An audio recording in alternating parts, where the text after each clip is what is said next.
Hagrama महिलारिया GSP फैयोब्ला फैनो हागौ हाग्रामा महिलारि सदाय राजनीति अखমৰ राजनीति ভাল হৈ থাকক যদি जिएसपि देहे आमार पाइ इलेक्शन खेलिम বুলি আমি আছো ৰেডি बिथांनि थाखाय जोंनि दरजाया गेवनाय एमपि नबसर नियारनि कक्राझाराव खौरांगिरिनि मेल फैगौ उफ्रा बिसायख'थियाव जिएसपिआ हारसिङै बिजाथि होगोन उफ्रा बिसायख'थियाव जिएसपिआ रावजोंबो लोगो जाया আমি আমাৰ প্ৰমোদ ডাঙৰীয়াক লগ পাইছিলো জিএসপি আৰু আমাৰ অপৰক্ষণৰ কিছু বিষয় আছে বিশেষকৈ জিএসপি হিচাপে যেটো চৰকাৰত আছে আমাৰ যেনেকৈ তেওঁ মানে কি কয় ভিজিডিসি মেম্বাৰ চেয়াৰমেনৰ কথা ক'লে ঠিক তেনেকৈ আমাৰ লেণ্ড এফেয়াৰ্ছ কমিটি গঠন হৈ আছে ঠিক তেনেকৈ আমাৰ বৰ্ডবিলাক গঠন হৈ আছে এই গোটেইবিলাকত জিএসপি যিখিনি পাৰ্ট আছে অৰ্থাৎ প্ৰায় আমি কি কয় আমাৰ তেতিয়া ৰেচিঅ' আছিলে আপোনাৰ 9, 12 আৰু 1 সেই হিচাপত আমি যি পাব লাগে 5%, 10% যিয়ে নহওক এইখিনি অলৰেডি তেওঁলোকেও কথা হৈছে যে আমি ইলেকশ্যনৰ আগত ভিজিডিসি খৰধৰকৈ গঠন হ'ল তেতিয়া তেওঁলোকে নোৱাৰিলে ক'লে ইলেকশ্যনৰ পিছত কৰিম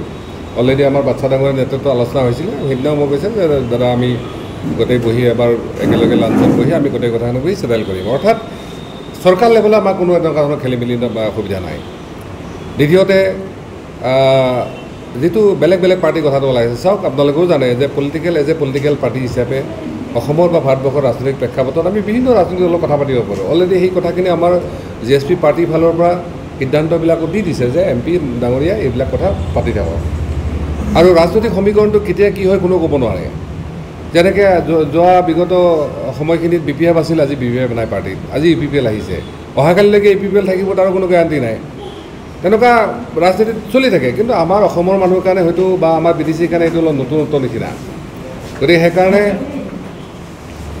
আমাৰ অপৰক্ষামন্ত্ৰী ৱাৰ্কিং প্ৰেচিডেণ্ট নাম আহিছে গতিকে তেনেকুৱা ক্ষেত্ৰত মই স্পষ্টভাৱে কৈছোঁ যে আজিৰ দিনত আমি যদি কোনোবা দলত যাবও লাগে আমাৰ যিহেতু এটা ছিষ্টেম আছে দলৰ যিহেতু আমি জিএসপি দলৰ লগত জড়িত অপৰক্ষামন্ত্ৰীৰ জড়িত আমি গোটেই কথা পাতি মেলি সিদ্ধান্ত লৈ যোৱা হ'ব যে সেইটো আমাৰ পৰৱৰ্তী দিনত আমাৰ ৰাইজৰ কাৰণে ভাল হ'ব নোৱাৰে আপোনালোকে দেখিছে যে আজি যিসকলে আমাৰ বিৰোধ কৰিছে বেয়া পাইছে স্বয়ং আমাৰ মহন্ত ডাঙৰীয়াই যেতিয়া আমি ইপিপিএলক ছাপৰ্ট দিছিলোঁ বিজেপিক ছাপৰ্ট দিছিলোঁ তেওঁলোকে আমাক বেয়া পালে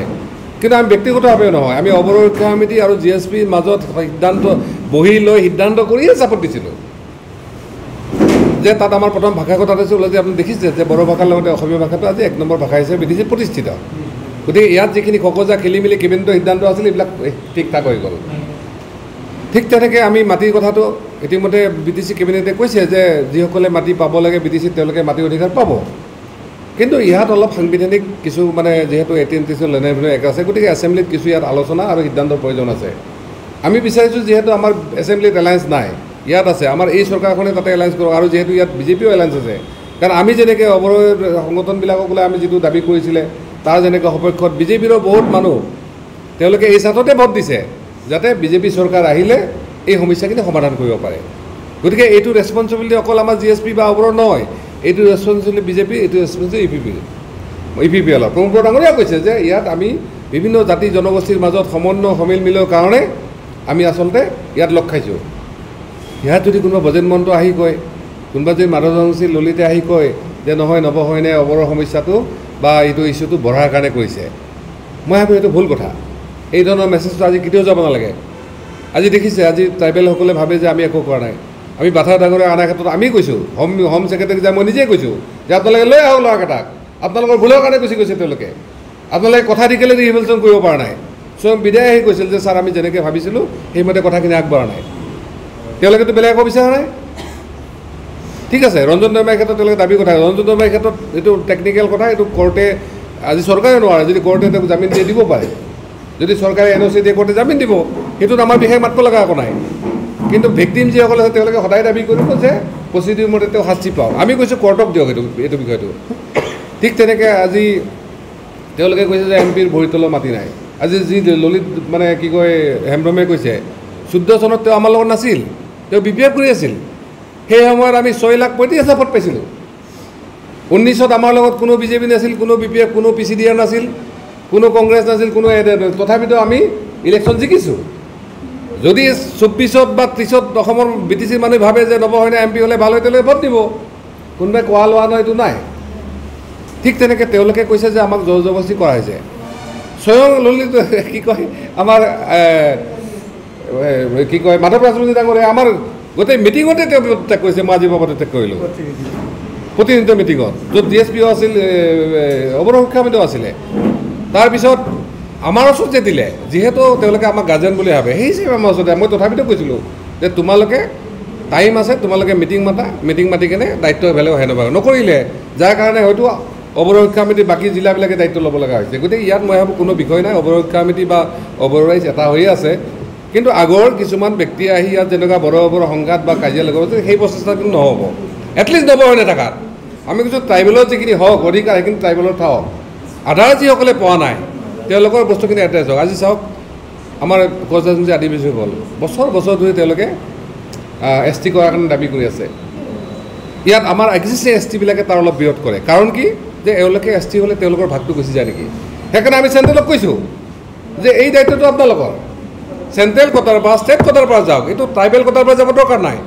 আৰু এই লেভেলত অল ইণ্ডিয়া লেভেলত আমি গোটেই ট্ৰাইবেল কমিউনিটিক আমি লগ কৰাৰ কাৰণে এটা প্ৰচেষ্টা কৰি আছোঁ কৰি মেলি যাতে অৰ্থাৎ সাংবিধানিকভাৱে যাৰ যি অধিকাৰ সেইখিনি থাকি কেনে বাকীখিনি যাতে একমডেট কৰিব পাৰি গতিকে নৱশৰণীয়াক অকল BTC তেনেকুৱা খুচি কথাত আমি লাগি থকাৰ কোনো কথা নাই আমি নেশ্যনেল লেভেলত আজি GSP কৈছে GSP ক'ৰবাত তৃণমূলত চামিল হ'ব নেকি GSP ক'ৰবাত কিছুমানে কয় BJPত চামিল হ'ব নেকি GSP ক'ৰবাত কংগ্ৰেছত চামিল আমাৰ UPP লগত চামিল হোৱাৰ কথা আছিলে আমি কৈছিলোঁ কেৱল মডেলিটিটো হওক ক'ত কেনেকৈ আমি বিষয়বিলাক এড্ৰেছ কৰিম কিন্তু সেই সময়ত হৈ নুঠিল ব্যক্তিগতভাৱে নৱশৰণীয়া য'তে ত'তে যাব পাৰে কিন্তু মই কেলেই যাম মোক যিখিনি মানুহে ভোট দিছে তেওঁলোকৰ যদি সমস্যাখিনি মই এড্ৰেছ কৰিব নোৱাৰোঁ সমাধান কৰিব নোৱাৰোঁ মইতো যাই লাভ নাই সেইকাৰণে কৈছোঁ যে আজি GSPক আমি কেনেকৈ আঞ্চলিকৰ পৰা নেশ্যনেল লেভেললৈকে বা ষ্টেট লেভেললৈকে নিব পাৰে আমি সেইটোতে আছোঁ আমি বাকীবিলাকৰ নিচিনা নহয় আদাৰ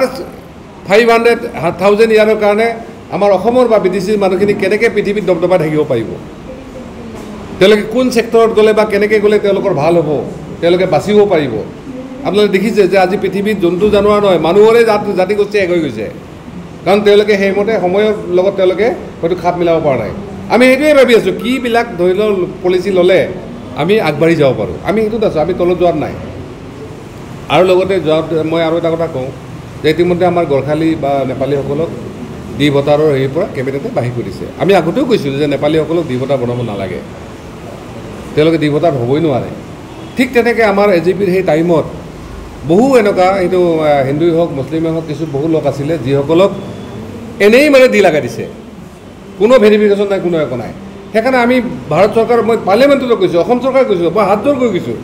যে ডি ভোটাৰ সম্পৰ্কত এটা ভেৰিফিকেশ্যন হওক হোম আৰু ষ্টেট মিলি কেনে আমাৰ ৰাজ্যৰ প্ৰতিনিধিবিলাক থাকক যাৰ ডকুমেণ্টছ আছে তেওঁলোক ডি ভোটাৰৰ বাহিৰ কৰক যদি আমি ট্ৰিবিউনেল কোৰ্টৰ জৰিয়তে ডি ভোটাৰ সমস্যা সমাধান কৰিব যাওঁ এইটো আৰু আদাৰ হয়তো 100 ইয়াৰটো সমাধান নহ'ব আজি বেলেগ নালাগে কোচ ৰাজবংশী ভাইসকল আছে তেওঁলোকৰ বহুত মানুহ ডি ভোটাৰ সোমাই আছে অযথা মানে এংকৰ বাৰীত আমি যুঁজি বহুতক বাহিৰ কৰি দিলোঁ কিন্তু বহুতক বাহিৰ কৰিব পাৰে সেইকাৰণে কৈছে এটা যদি ভেৰিফিকেশ্যন হৈ যায় মই সেইকাৰণে ভাবোঁ যে অসম চৰকাৰে পলিটিক্সৰ ঊৰ্ধত গৈ আৰু আমি অসম চৰকাৰক হিমন্ত বিশ্ব শৰ্মা ডাঙৰীয়াক সেইকাৰণে ছাপোৰ্ট কৰিছিলোঁ যাতে অসমৰ ৰাইজৰ হৈ ভাল কাম কৰিব পাৰে আজি যিসকলে ইয়াৰ কাৰণে বিৰোধ কৰিছে সেইসকলে আহি কয় বোলে আমি কি কয় হিমন্ত চাহাব প্ৰমোদ বড়ো ডাঙৰীয়া একদম পজিটিভ সমস্যা সমাধান নৱশৰণীয়াহে নিগেটিভ আমি এনেকুৱা কি কাম কৰিছোঁ কি কথা কৈছোঁ যে যিটো নিগেটিভ হ'ব পাৰে আমিতো এটা কথা কোৱা নাই এটা কামো কোৱা নাই আমি সমস্যা দিছোঁ কি কয় মুখ্যমন্ত্ৰীক যে আপুনি অসমৰ ৰাইজৰ হৈ কাম কৰক যদি আপুনি ভালকৈ কাম কৰে কোনো দলে আহি আপোনালোকক গিৰাব নোৱাৰে তাৰপৰা যদি নকৰে খালি মই নালাগে বেলেগে আহি হ'লেও তেওঁলোকৰ আসনৰ পৰা গিৰাব গৈ নোৱাৰোঁ কাৰণ আমি আগতে বহুত প্ৰত্যক্ষ কৰিছোঁ যে কংগ্ৰেছে ভাবিছিল নেকি তেওঁলোকৰ 70 বছৰৰ শাসনটো মোদী ডাঙৰীয়া আহি কাঢ়ি ল'ব পাৰিব আৰু যদি মোদী ডাঙৰীয়াই ভাবিছে মই আৰু 20 বছৰ শাসন এইটো মিছা কথা কালি যদি ৰাইজে ভাবে কাৰণ আজিৰ দিনত আমি MP হিচাপে ক'বই লাগিব যে ভাৰতবৰ্ষৰ অৰ্থনৈতিক অৱস্থা খুবেই বেয়া লাখ লাখ কোটি টকা বাহিৰত ধাৰ হৈ আছে গেছৰ চিলিণ্ডাৰৰ পৰা আৰম্ভ কৰি বিদ্যুতৰ বিললৈকে বহুত আমি মানে এতিয়া অৱস্থা বেয়া হৈছে তেলৰ দাম যথেষ্ট হৈছে 100 প্ৰায় পাৰ হওঁ অৱস্থা বা ক'ৰবাত হৈছে খেতিয়কৰ অৱস্থা নাই লকডাউনৰ সময়ত ৰাইজৰ অৱস্থা নাই কিছুমান ভুল পলিচিৰ কাৰণে খেতিয়কক পইচা দিলে কিন্তু এতিয়া বহুতে মানে কি কয় ঘূৰাব লগা অৱস্থা হৈছে অৰ্থাৎ আঁচনিবিলাক ক'ত ভালকৈ চলিছে নাই চলা সেইটো খবৰ নাই গতিকে তেনেকুৱা ক্ষেত্ৰত আমি সেই কথাখিনি ক'বই লাগিব আৰু মই এনেকুৱা ব্যক্তি যে মই নিজৰ কিবা সুবিধাৰ কাৰণে কিবা কাৰণে কোৱা মানুহ নহয় আজি ইনডাইৰেক্টলি কিছুমানে অলপ প্ৰেছাৰ দি আছে যে আমাৰ কিছুমানে সমালোচনা কৰিছে যে কি কয় আমাৰ এগ্ৰিকালচাৰ যিহেতু এটা আছে বহুতে ভাবিছে নৱশৰণীয়াত যিহেতু তৃণমূলত যাব চৰকাৰলৈ কেলৈ লাগে এই চৰকাৰখন মই আজিয়ে কৈছোঁ, এই চৰকাৰখন 5 বছৰ কাৰণে হৈছে। 5 বছৰ, যদি 5 বছৰ আগতে কোনোবাই উইথড্ৰ কৰে তেওঁ ৰেছপনচিবল হ'ব। আমি যোৱাবাৰ MLA ইলেকশ্যন খেলিছিলোঁ প্ৰমোদ বড়ো ডাঙৰীয়াৰ আৰু হিমন্ত বিশ্ব শৰ্মাৰ পৰামৰ্শ মতে। তেওঁলোকৰ দায়িত্ব আছিল আমাক জিকাব নোৱাৰিলে, গতিকে আমি সেইকাৰণে কৈছোঁ পলিটিকেল চিটিং হৈছে। এতিয়া কোনে কৰিছে এইটো বেলেগ কথা। গতিকে পলিটিক্সত এইবিলাক হৰা জিকা লেং মাৰা মাৰি থাকে, আমি এই সত্যটো সদায় স্বীকাৰ কৰিব লাগিব। তাৰ মাজেদি যোৱা 19ত আমি জিকাৰ কোনো সম্ভাৱনা নাছিল, তথাপিতো আমি জিকিলোঁ। 24ত আমি কৈছোঁ যদি সঁচাকৈ ৰাইজে বিচাৰে যে MP হ'ব লাগে, হয় নাই, ঈশ্বৰে যদি ভাবে, BTC ৰাইজে যদি কোকৰাঝাৰ সমষ্টি ৰাইজে ভাবে, তেতিয়াহ'লে কোনো আমাক গিৰাব নোৱাৰে। গতিকে সেইটো লৈ মই একো কেয়াৰ নহয়। আমাক ৰাইজে দুবাৰকৈ 2টা টাৰ্মত আমাৰ MP বনাইছে। মোৰ দায়িত্ব আমি যাতে তেওঁলোকক সেই সুবিধাখিনি দিব পাৰোঁ, বেলেগ নালাগে। আমি যোৱা 24 তাৰিখে আমাৰ স্বয়ং চেণ্ট্ৰেল সামাজিক ন্যায় মন্ত্ৰী আহি কিনে কিছুমান ইনষ্ট্ৰুমেণ্ট আমাৰ ডিজেবল পাৰ্চনবিলাকক বিলাই দিছে। সেই স্কিমটো আমি 16 চনতে পঠাইছিলোঁ, 16-17। যোৱা BTC ইলেকশ্যনৰ সময়ত আহিছিলে, কিন্তু আমাৰ BTCৰ তেতিয়া চৰকাৰ অলপ বেলেগ আছিল, তেওঁলোকৰ অসহযোগিতাৰ কাৰণে নহ'ল। গতিকে এতিয়া চৰকাৰ মই ভাবোঁ তেওঁলোক পজিটিভ। আমি প্ৰমোদ বড়ো ডাঙৰীয়াৰ সদায় কথাটো হৈয়ে আছে যে যিবিলাক ভাল কাম তেওঁলোকে কৰিব, তাৰ আমি সদায় আছোঁ। যে এগ্ৰিকালচাৰ ছেক্টৰত আজি আমি কোকৰাঝাৰৰ কথাটো আমি কৈছোঁ, কোকৰাঝাৰ গোসাইগাঁও আপোনালোকে দেখিছে ৰূপসীৰ এটা বিমানবন্দৰ হ'ল। ৰূপসী বিমানবন্দৰে আমাৰ BTCৰ মানুহৰ কাৰণে ইমান বেছি একো কৰিব নোৱাৰে, কাৰণ ওদালগুৰিখনৰ BTC, ওদালগুৰি মানুহ ইয়াত প্লেনত উঠি আহিব নে গুৱাহাটীত যাব। তাতকৈ আমি যদি ইয়াক যদি কাৰ্গো হেৰি হিচাপে কৰিব পাৰোঁ, ইয়াৰ যিখিনি প্ৰডাক্ট হয় অৰ্গেনিকৰ পৰা আমি সেইখিনি যদি বাহিৰৰ দেশত পঠাব পাৰোঁ, আমি বেছি লাভালাভ হ'ব পাৰিম। ঠিক তেনেকৈ আমি গোসাইগাঁও আমাৰ গেটৱে অফ নৰ্থ ইষ্ট, ইয়াত যদি আমি ইণ্ডাষ্ট্ৰিয়েল কৰি দিব পাৰোঁ, আমি সিদিনাও কেভিকেট গৈছোঁ, গোসাইগাঁৱত কথা পাতিছোঁ যে তাত যদি আমি ইণ্ডাষ্ট্ৰিয়েল হেৰিলৈকে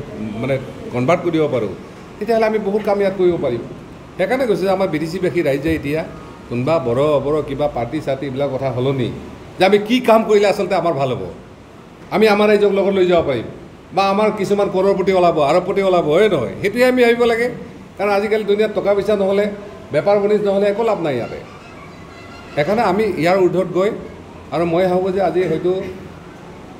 BTCত শান্তিৰ পৰিৱেশ গঢ়াৰ কাৰণে সকলোৰে ক্ৰেডিট আছে, মই নাই বুলি নকওঁ, কিন্তু প্ৰথম ক্ৰেডিটটো যাব BTC ৰাইজৰ কাৰণে। আৰু তাত নৱশৰণে কিঞ্চিত মানুহ হ'লেও আছে ইয়াত অৰিহণা, তাৰ কাৰণে আজি এইটো হৈছে। থুলমূলকৈ কথা এইখিনিয়ে, মই ভাবোঁ ইয়াত বেছি বিশেষ ক'বলগীয়া নাই। আৰু বাকী যি ইছ্যুবিলাক আছে ডেভেলপমেণ্ট, আজি বহুতে আমাক কয় যে MP হিচাপে কি কৈছে। MPৰ বিশেষ একো দায়িত্ব এইবিলাক নাথাকে। MP হ'ল পাৰ্লিয়ামেণ্টত ল বনোৱা, আৰু ইয়াৰ কিছুমান পৰিস্থিতি আমি তাত জনাব লাগে। সেইকাৰণে আমি যিখিনি পাৰোঁ জনাইছোঁ। যে মাজতে ওলাইছিলে যে যদি বড়ো যুৱকসকল চাকৰি বাকৰি যায়, বাকীবিলাক কি হ'ব, আমি পাৰ্লিয়ামেণ্টত কৈছোঁ যে আমাৰ যিসকল মেইন ষ্ট্ৰীমত ঘূৰি আহিছে তেওঁলোকক সংস্থাপিত কৰক, লগতে আদাৰ জাতি জনগোষ্ঠীৰ যিখিনি ডেকা ল'ৰা আছে, যুৱক যুৱতী, তেওঁলোককো কৰক। দৰকাৰ হ'লে চৰকাৰে স্পেচিয়েলি টাইপ দিয়ক, য'ত 50 ইয়াৰ্ছ আমি উগ্ৰপন্থী সমস্যাত ভুগি আছিলোঁ, আৰু যদি সেই সমস্যাটো আমি 50,000 যদি আমি ছিকিউৰিটি ফ'ৰ্চত আমি যদি মানুহ ল'লে এইটো সমাধান হৈ যায়, সেইটোৱে কৰা দৰকাৰ। নহ'লে আদাৰ 50 বছৰ আৰু এনেকুৱা আৰু ঘটনা আমি দেখাই পাম, যেনেকৈ হঠাৎ বিদায় হৈ গৈছিলে। সেই সময়ত তেওঁলোকে যোৱা পৰিস্থিতি হয়তো আৰু বেলেগো আছিল। মই আৰু এইবিলাক কথা বিতৰ্কত যাব খোজা নাই, সেইবিলাক বিতৰ্কত নাযাওঁ। থুলমূল কথা তেওঁলোক আহিছে, আমি ৱেলকাম কৰিছোঁ। আৰু তেওঁলোকক চৰকাৰে যিখিনি কমিটমেণ্ট কৰিছে সেইখিনি কমিটমেণ্ট হওক, তেওঁলোকে ভালকৈ ষ্টেবিলাইজ হওক, আমিও বিচাৰোঁ। আমি নিজেও অস্ত্ৰ ধৰা মানুহবিলাক সদায় আত্মসন্মানী হয়। তেওঁলোকে একো নিবিচাৰে, সন্মানটো বিচাৰে আৰু নিজকে হয়তো চলা মেলা সুবিধাখিনি বিচাৰে, তাতকৈ বেছি একো নিবিচাৰে। গতিকে সেইখিনি তেওঁলোকক দিয়ক। আৰু মই পুনৰ কৈছোঁ যে ভৱিষ্যতৰ আমি BTCৰ কাৰণে, অসমৰ কাৰণে আমি ভাল কি কৰিব পাৰোঁ, মই এইটোতে আছোঁ। আৰু সাধাৰণ মহিলাই যিয়েই নহওক, তেওঁ সৰলতা, তেওঁ হেৰিত চবেই অলপ হ'লেও হেৰি পায়। তেনেকুৱা ক্ষেত্ৰত তেওঁ পাৰ্চনেলি ক'ত কি কৈছে আমি তাত ক'ব নাযাওঁ, কিন্তু এজ এ মেন হিচাপে, বা যিহেতু আমি সেই আলোচনাৰ সময়ত অহাৰ পিছতো তেওঁ আমাক যিখিনি আতিথ্য সন্মান দিবলৈ তেওঁ সেইখিনি যথেষ্ট দিছিলে। হয়তো পলিটিকেল ক্ষেত্ৰত আমাক আজি সূতা কম্বলতা দিয়া নাই, সেইটো বেলেগ কথা, যাৰ কাৰণে আমি তেওঁক চাপৰ্ট দিব নোৱাৰিলে আমি চাপৰ্ট দিব লগা হ'ল। গতিকে হাগ্ৰামা মহিলাই সদায় ৰাজনীতিত, অসমৰ ৰাজনীতিত ভাল হৈ থাকক, তেওঁ আৰু শক্তি ভাল হৈ, আমি সদায় কামনা কৰোঁ। কিন্তু তাৰমানে এইটো নহয় তেওঁক লৈ আমাৰ পলিটিকেল যিখিনি বিৰোধ আছে সেইখিনি শেষ হ'ব। তেওঁ আজি BJPত কৈছে যাওক, কালি যদি GSPত আহে আমাৰ পৰা ইলেকশ্যন খেলিম বুলি, আমি আছোঁ ৰেডি। ঠিক আছে, কিবা চিন্তা ভাৱনা কৰিছে নেকি? মই ভাবোঁ চাওক, তেওঁ হয়তো আজি BJP হৈ আছে, কালি যদি দেখে যে তাত তেওঁৰ কমফৰ্টেবল নহয়, বা তাত তেওঁ হয়তো হোৱাখিনি নাপাব, তেতিয়া কালি হয়তো আমালৈকে আহিব, নহ'লে বেলেগতো যোৱা ৰাস্তা নাই। আমি আছোঁ সেইটো কাৰণে আছোঁ।